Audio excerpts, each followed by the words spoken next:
Hi there, you're listening to The Jasmine Star Show, a conversational business podcast that explores what it really means to turn your passion into profits. I'm so happy you're here. Today's episode is a recording from an interview I had with Alicia Chapman of Tapping Into Crypto podcast.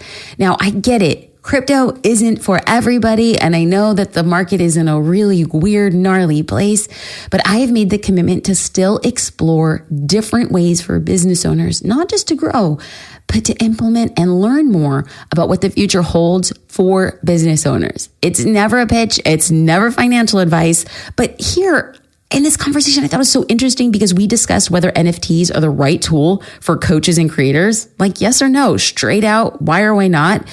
Why becoming an incredible part of the BFF community is really helping women, people of color, non-binary, understand what crypto is. Y'all, I'm a big evangelist. I just want people learning and knowing more.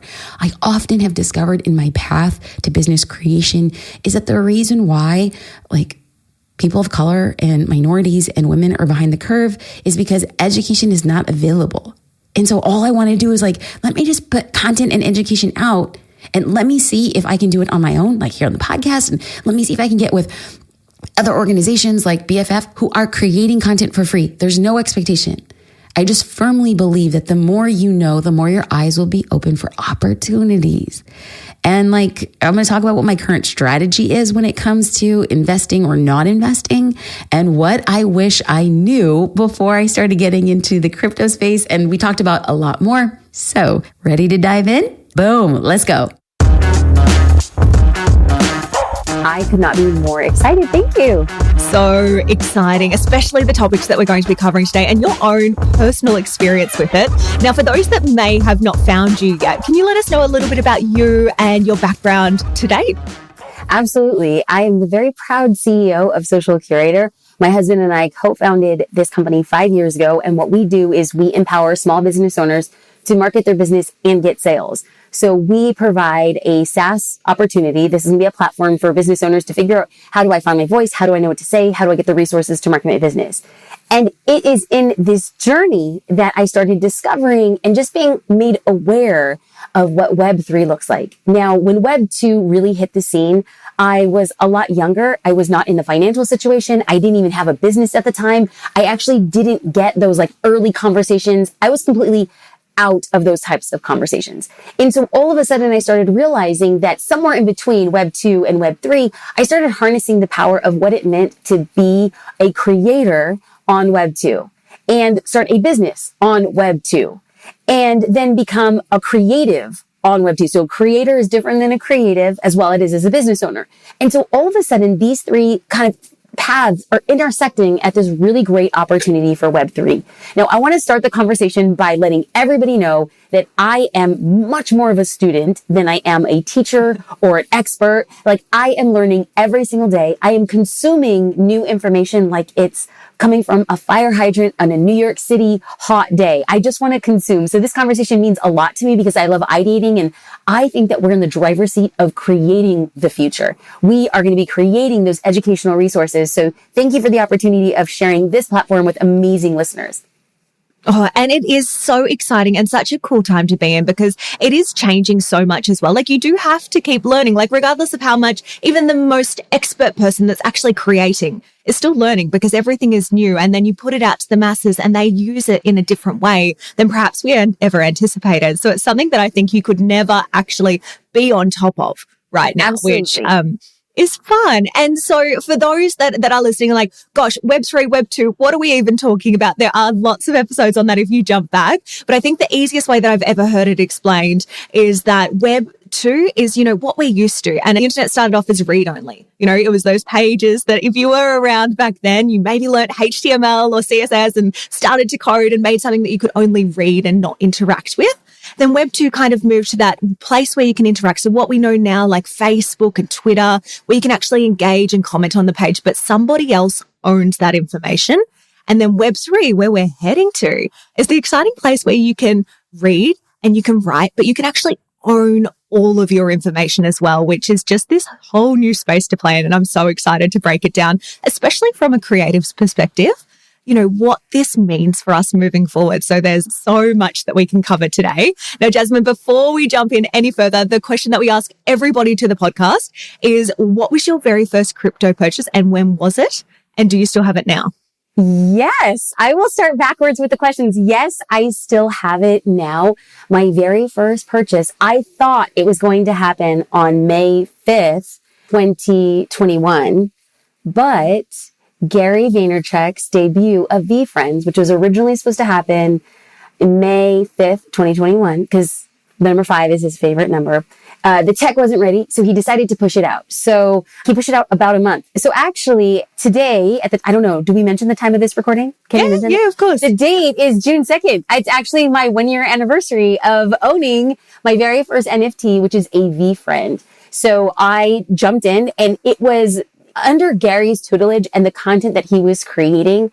And I just dove in. I didn't know anything of what I was doing. And I was like, what's a hot wallet? What's a cold wallet? What is this thing called MetaMask? I mean, it was just, I knew nothing. And I was just literally consuming all of the content that him and his team were putting out. And on the day that his project dropped, I didn't have the ability to sit in front of my computer. I was on my way to a doctor's appointment and my husband and I, we had done everything together. And I'm like, if you love me, like I need this NFT. And so at the time he was kind of like, okay, great. I don't really understand why it means so much. And I'm like, you don't get it. It just means the world to me. And I think that I turned into a version of like Veruca Salt from Willy Wonka and the Chocolate Factory, but I want an NFT and I want it now. And so I'm on the freeway and I'm on the cell phone and he's like, Jasmine, this site keeps on crashing. I was like, keep on refreshing. We need it today. Not realizing that it was a Dutch auction and he was going to be releasing part of the project over a sequence of 5 days. But I'm like, no, I need it on the first day. I don't know. So I dove in head first and it was such a great learning opportunity. It was like a really great experience. I didn't know what I was doing, but it was just like this amazing free fall. I think that is the best way to learn as well. Like it's slightly terrifying, especially the stress and pressure of that particular situation. Yes. But it is the only way you can learn in this space because there's not like, well, there's starting to be university courses. But as we said, it moves so fast that they're just not relevant. Good luck. God bless anybody who wants to start like a university course on NFTs or Web3. Like it literally changes in 24 hours. 24 hours, there's a whole new set of rules. At the time of this recording, nobody, if we had peeled back 45 days, if we'd peeled back a month and a half, nobody would have ever anticipated the downfall of Terra Luna. Nobody would have ever anticipated that there would be so much turning upside down of what's going on in the industry. And as crazy as it sounds, it's exciting. We're sitting on the forefront and we're watching history happen. And as long as we go in with eyes wide open and here to learn, because it's so early that I'm just like, heck yes, like let's hang on for the ride. Like I'm in it for the long haul. Yes. And having a VFriend that early as well, gosh, that would have been a great return for you as well. Like that project in particular, when we talk around utility, there's so much utility involved, especially with those early VFriends. Yeah. Which one did you get? I got the Loyal Lobster, which is great because there's been a lot of like merchandise released. So we talk about utility. It's what can you do with your NFT? Oftentimes you're buying the NFT just for the art. You like the collectible of it. Gary went in with a very strong intention of the utility. When somebody says utility, it's just what can you do with your NFT? And so he said that what you're essentially buying is a 3-year pass to his conference, an NFT conference called VCon. And then you get the NFT as part and parcel proof that you get access to it. But then somewhere along the line, he decided to really expand his offering. And so they're offering like merchandise on certain VFriends. And one of the VFriends in their first launch of merchandise was the Loyal Lobster. So of course, I had to buy the sweater that said Loyal on it and had a lobster on the arm. But, if I could do anything over again, and I'm sure a lot of people feel this way in Web3, it's like, I wish I would have bought 30, 50, 100 of this project. Now, at the time, I just wasn't even in the financial space to be investing in that capacity. But if I knew then what I know now, I would have been like, bet the farm. Like right now, what they are selling for, like my husband's like, you could sell your lobster and make a lot of money. I'm like, I know, but I'm not. Like, I'm here for the long haul. I am going to hold. Definitely. And I think I guess with Gary, it's kind of that long-term play and vision as well. Like he's just done V2, which we'll touch on in a separate episode as well, because we've just had someone come back from VCon, which is super exciting. So we're going to unpack everything that happened over there. I was there too. I went. Were you? Was it amazing? It was. Yeah. It was. So cool. But like his B2 that have just come out as well, like if you were an original holder, you now get access to that as well, and trading cards and all these different things. And you can kind of see this big long-term play that he has as well, which I think is so different. Now yourself coming from a background as a creator and as someone who is now teaching people, how do you think that all of this is going to change how we as, I guess, creators interact with the world? I have been watching so intently. And so when iPhone dropped and they said, there's this thing called apps that you can have on your iPhone. One of the very first popular apps was an app that when you download it, you can hold your phone in front of your mouth, and it was a mouth that just changed. It was smiling. It was sad. It was laughing. And that was the most popular app. And people looked at that app and were like, that's great, but who cares? We are even earlier in Web3 at that point. So right now people are like, well, how can we as creators? And I'm like, yes, but we're asking like, how can we create the smiley laughy app when there's so much that's going to happen that for us to even say, well, this is what you can do. It's so small. But as creators, what immediately, like right now, the best time to be a digital artist, you can create a project, you can create a piece of art, and you can sell it. And whereas before there was a lot of red tape, there was a lot of ways and reasons why you would be excluded from the pantheon of art critics and art galleries. And now everything's been flipped on its head and said, do you have people who want to buy your art? The market is never wrong. We don't need an art critic. We don't need a canon. We don't need a curator. We don't need an editor. We don't need a docent. We don't need a gallery. We don't need tickets. We don't need a gift shop. What you need is the market. And what Web3 is basically, and for all intents and purposes, you could be an artist and you're putting your artwork out on Instagram for years. And guess what? People saw it, but it didn't belong to you. And now what the future then can become is that not only will you be a participant in sharing your artwork, you will be compensated for putting your artwork out and compensated for when people transact on your art and every transaction thereafter. That is what I can say beyond a shadow of a doubt, 100% my truth. Do I know exactly how it will turn out beyond that? Not exactly, but that alone should be enough of a sip of what the future has and how we're saying the game is changed. We don't need anybody else but our customer. And that to me is so empowering and so exciting. And in all industries as well, like we've touched on artists, but then it goes so much further than that. Like when you talk about NFTs, it's not just restricted to art, which is what instantly comes to so many of our minds because that's the first ideation of it. Right. But you talk about, we had a great episode the other week with Joey Pereiro and we're talking about NFTs in terms of houses and that your house contract could be an NFT. Like there's so many ways. And then who does that get rid of? Well, that gets rid of a hell of a lot of people in the middle as well. So it's just, again, condensing and giving that control and ownership, like we spoke about with Web3 at the start, that ownership is such a big piece of this, which I think is so exciting. 100%. And like, let's think about different derivatives. Sure, your house. Like think about every big monumental transaction that you have in your life that you want to own. And you don't want it to sit in a piece of paper, in a bin, in your garage. Think about that. Think about every monumental thing.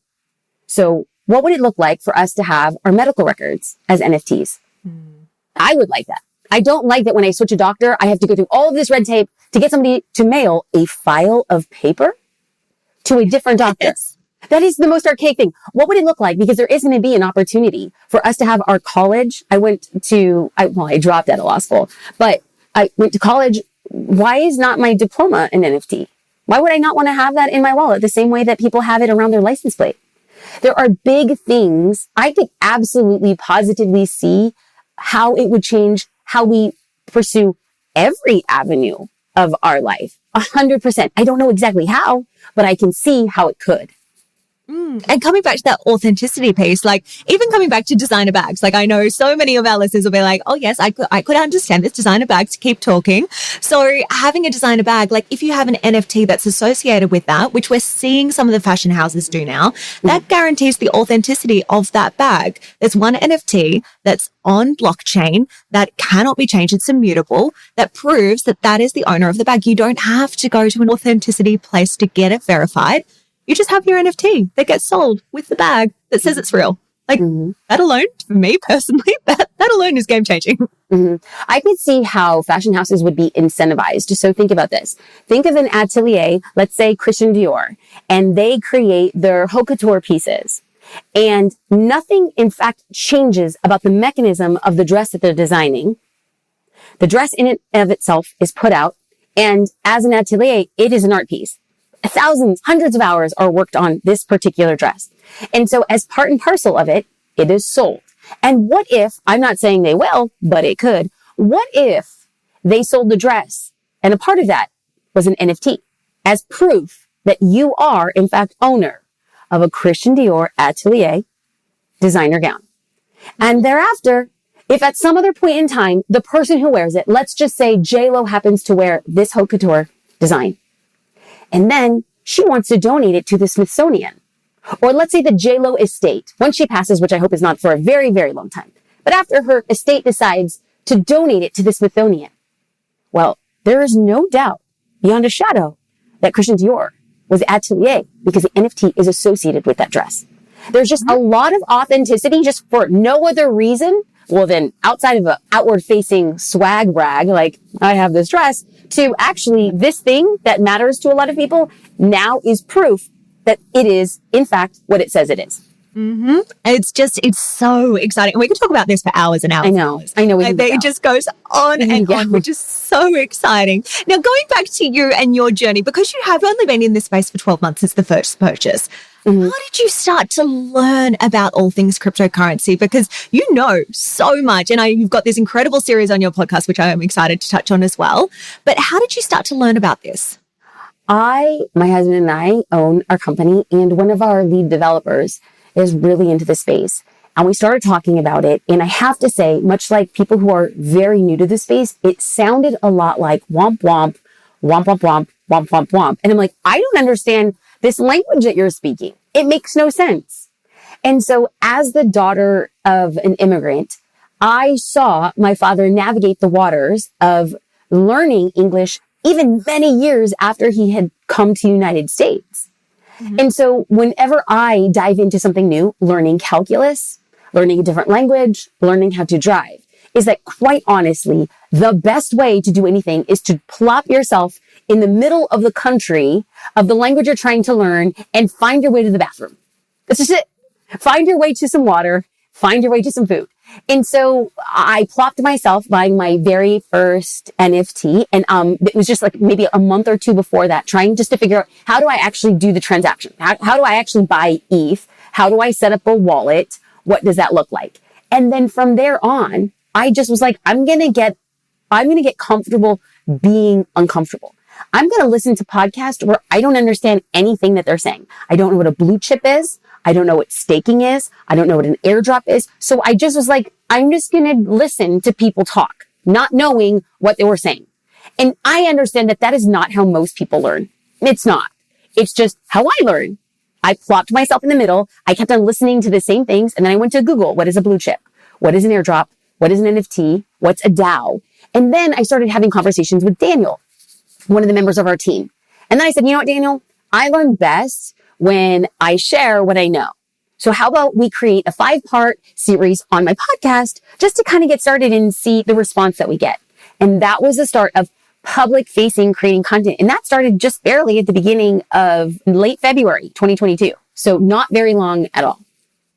It's amazing. And I think as well, like as we touched on at the start, you have to learn like this in this space and at least be comfortable with not understanding. I think when I very first started looking at trying to explain to someone what cryptocurrency was, it took me weeks of listening to so many different articles and so many different podcasts to try and articulate what was in my brain and what I understood myself into something that I could explain and articulate to someone else, because it's just a concept that's so big and it breaks your mind to think about it. Like, because it's so new, and you think about, our grandparents with iPhones and new technology, like that hurts their mind because it's new. And so this, I think for younger generations, it's just going to be second nature. Absolutely. It's just going to be the thing that they grow up with, yes. And it's fine. And they all are experts in it. But for us, it's like, if you want to be involved and you don't want to be left behind, you have to be okay with not understanding for a period of time. Yeah. I don't know. Your listeners are probably much smarter than I am. It took me a while. It takes me a while now. I'm still trying to wrap my mind around it, but I always want to be a perpetual learner. I always want to be the dumbest person in the room, because then I know I'm in the right room. When you're the smartest in the room, it's time to find a new room. Anything that Web3, it's just a series of a bunch of new rooms.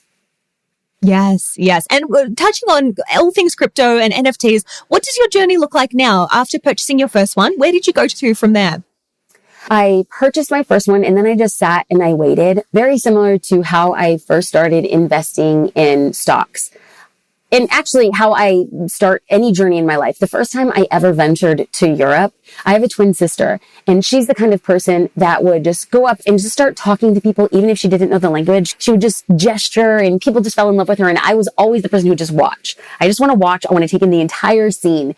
And very similar to investing in stocks, I come from a very, very, very blue collar family. We got government assistance. We did not have money, investments, money, or wealth. That was never on our radar.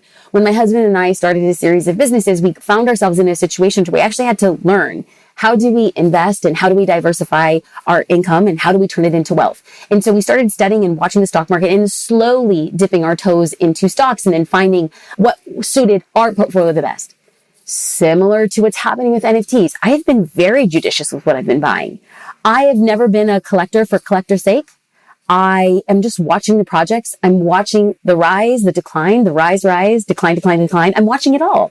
And I believe very similar to how things happened in Web 2, like there was a big bubble, right? Like you had Chewy.com and you had like AOL and you had all these like huge AKA projects. And these are websites that you're like, oh, they're invincible. They're the giants. And then all of a sudden, the tech bubble burst in Silicon Valley. And at the time, prior to hitting the market, these had like billion-dollar valuations. And at this day, they're not even worth a fraction of what their initial valuation was at, because the market had to recalibrate. And so in my mind, what I wanted to do is I wanted to invest in projects that I thought long-term, that I'm like, come what may, I'm just a part of the project. I'm a part of the project. And what I think is happening, which we see right now, is a lot of volatility, a lot of like a reckoning in the market. And, Warren Buffett said that you should invest when people are scared and you should be scared when people are investing. And so right now I'm just waiting. There is going to be a massive reconciliation. Gary Vaynerchuk has been saying that 90% of the projects are going to go to zero. 90%. So 90% of looking at somebody's wallet will go to zero. My objective right now is to assess when I suspect that kind of like 0 point is, and go in and buy my quote unquote Amazon and Tesla stock at when I think it's the lowest, because I've been able to watch the game. I've been able to watch the operators. I've been able to watch what's been happening. And I will say, on the back of all of this, you are still standing and I believe in what we're doing. I'm going to buy and then hold again. I'm very, very, very conservative. And that's when we look back at crypto in general, or any market, that's where wealth can be made, because it is those opportunities where you can see really clearly what's going on. And yeah, of course, you need to do your own research and there's always going to be risk associated with it. But if you can do that, I think a bear market, a lot of people get so scared about, and so many people are so upset about, rightfully so. If you haven't put the stop losses in, you haven't protected yourself, you haven't done your research along the way, of course, there's going to be a lot of people that are hurting right now. But if you can then step back and use this as an opportunity to really look at what's going on, as you said, and the tech and the projects and the people and the things that are being built, and go, oh, well, actually, yeah, I do see a long-term future with this. I can see their roadmap. I can see the team that's involved in this. And I actually believe that this is going to be something we need as society. Well, then you buy and then you get in. And that's when, if you look back to 2017, the people who have bought their Lamborghinis and are driving around with Bitcoin number plates, they're those people that got in back then, and they held when it was terrifying. They held when everything went to zero. And again, you're so right in that the bear market or this sideways action that we're seeing right now is going to get rid of a lot of projects because they just won't weather it. They'll give up. It's too hard. And that's really, really sad. But there's also some ones that are really going to come out shining because they believe in what they're doing and they have the backing and support to do that as well. Absolutely. And I love your journey on this and how you've been so forthcoming with sharing and breaking it down in a really easy to understand way. I think even this whole conversation, there'll probably be a lot of light bulb moments for listeners that are like, oh, I get this now. Like, this is what they've been talking about for all this time, which is so good for yourself personally. And again, touching back on a creator space and where you think this ownership piece is going to go. What are you most excited about that you've seen happen in the last 12 months? Like, what have you seen that you think is really powerful for the space? Obviously I'm biased. I'm a BFF project endorser. I am a founder. So the BFF project is founded by Britt Morin and Jamie Schmidt. They set out to create an education and equality for women and LGBT community in Web3. They said that this is a massive shift in the way that wealth is built and the way that finances are created. And yet it seems to be that the same group of people seem to be dominating this space. So they wanted to create an equalization. And so they said, we're going to come up with a project that is by women and for women. And so the two founders set out 50 co-founders, and our objective was to get together and spread the word. And I just couldn't be more proud to see that they are high operators. They hail from Silicon Valley. They've built a multitude of successful businesses, and this has become a labor of love and also of value. It has been such an incredible project because what they want to do more than anything is get educated. And it's really, really, really great because late April is when we minted. And since that point, more than 90% of the people who minted have held on to their PFP. And I think it's such a great sign that people are about the project, even in the bear market. It's really an incredible thing to see. More than 60% of the people who minted, it was their very first NFT. So this is like a huge shift in equalizing the way that women are showing up in Web3, empowering them that this could be like their gateway to educate, to build a community, or to be a part of a community, and then learn how to interact on other communities and therefore like invest in and diversify their wallets thereafter. And I think for coaches and creators, this is an opportunity to really think about NFTs in a different way. To think about it as access to a community, because that's kind of what you get with MyBFF. Like you get an amazing bracelet, you get a JPEG, you get an image, but you also get access to this community and a membership, which if you think about it like that, it's like, oh, well, that makes sense. And same almost with Gary Vee, you get access to that event. It feels more like a ticket in that sense than a membership. But that's, I think, where there's so much opportunity, especially, there's so many online coaches and there's so many people with online courses. If you could provide access to a community and it just happened to be an NFT that did that, which then could get sold, which then had royalties, there's so many different ways to now start thinking about this, which I think, again, is just that next evolution and breakdown here. I do. And I think about this similarly, because I think that what happens is people butt up against, well, should it be an NFT if there isn't a necessary inherent change to what it is you're getting? So I get access to a group. Well, I've always had access to a group, but the way that you get access to the group is by way of NFT. Is the NFT really necessary at that point? Now, I believe that the way that question would be answered is based on your belief and capacity to grow and succeed and build your brand. And this is where I'm maybe it's just a little too savage of me for me to admit, but if you believe that you have the makings to be in the top of whatever it is you do, as a coach, as a creator, if you believe that you have the capacity to be in the top 10% of what you do and what you create, then an NFT would increase in value over time. Let's take an example. Let's say that you firmly believe you're the next Tony Robbins. Good for you. You believe it. If you believe that you are going to be the next Tony Robbins, and there's going to be massive demand for your time, your energy, and access to you, then you have to know that your NFT will increase in value over time based on what? Not more offerings, on demand. That your NFT becomes the ticket to access and proximity. Now, If you are questioning whether or not you would have enough demand for people to want to, say, invest in your coaching, then an NFT, it might not mean much, because year after year, if you have like a 6-week coaching session for $600 and it stays the same for many years thereafter, then an NFT probably, it's a toss-up. Do you need it?